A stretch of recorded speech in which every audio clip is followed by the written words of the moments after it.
June 1941, Samarkand, hot air, the scent of dust and ancient stones. Soviet archaeologists stand over a slab of green nephrite. Beneath it lies one of the most fearsome conquerors in human history, Timur, known to the world as Tamerlane.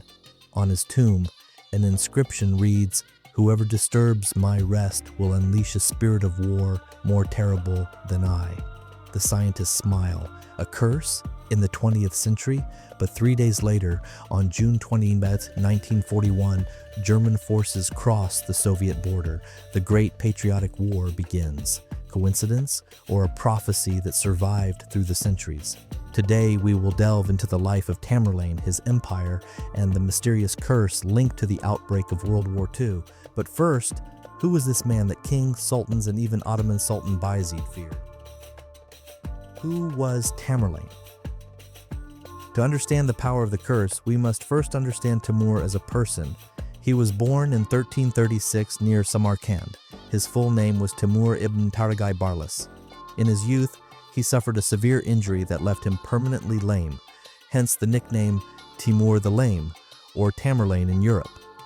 But his limp did not stop him from conquering entire states.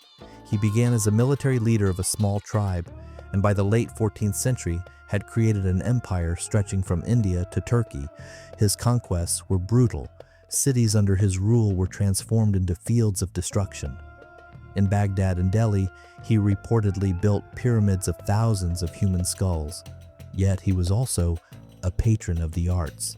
Samarkand became a center of science and culture. Madrasas, observatories, palaces, and scholars flocked from all over the world. This duality, destruction and creation, gave rise to legends that endure to this day. People could not believe that the power of such a man simply vanished with his death. After Timur's death in 1405, his remains were placed in the Guri Amir Mausoleum, the emperor's tomb in Samarkand. The mausoleum is breathtaking. Azure domes, mosaics, harmonious patterns, symbols of celestial order. But its beauty is not what makes it special.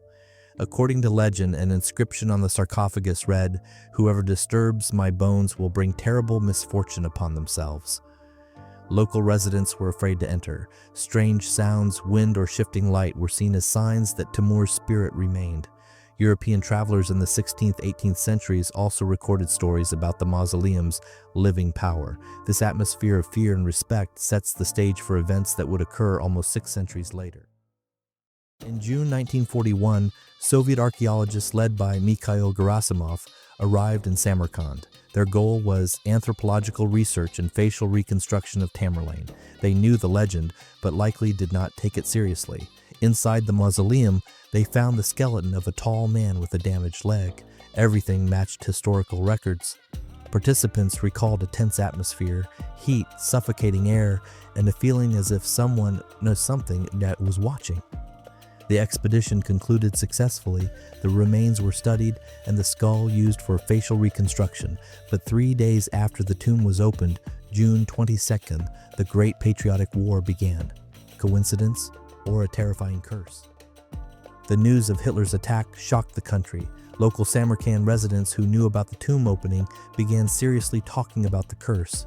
Even among the political elite, anxiety grew. It was considered dangerous to disturb the tomb of the ancient conqueror. Eyewitnesses described a mix of fear and curiosity.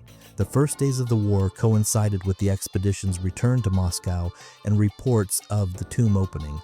The story of Tamerlane's curse quickly spread among the public. Although official science explained the events rationally, the invasion had been planned long before, and the timing was purely coincidental. In 1942, as the front moved east on Marshal K.E. Voroshilov's initiative, Tamerlane's remains were returned to Samarkand and reburied with honors. According to legend, after this, the spirit of the great conqueror was calmed. Soon after, the Red Army achieved its first major victory at Stalingrad. Skeptics argue that it was mere coincidence, but for the people, the reburial became a symbolic act of respect and possibly protection from mystical forces. The mausoleum regained its sacred, untouchable aura. Scientists insist there was no curse. The war had been planned, and the events of 1941 were purely coincidental. Yet the myth endures. Stories of cursed tombs of great rulers, Tutankhamun, Emperor Qin Shi Huang, show how humans attribute mystical power to the deaths of extraordinary people. The strength of the legend lies in belief. Even if it was a coincidence, it allows us to feel a connection to the past and to a personality that changed the course of history. In modern Uzbekistan, Tamerlane is revered as a national hero. His mausoleum is a major tourist site. Local guides often tell the stories of the curse to add drama. Visitors feel the presence of history, mystique, and greatness simultaneously.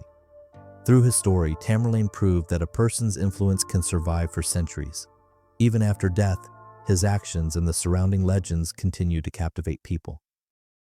The story of Tamerlane's curse is not only about the past, but also about how humans create legends. Coincidence or the power of a great conqueror? You decide. But one thing is clear, Tamerlane's name still inspires awe, and perhaps that is the true power of history.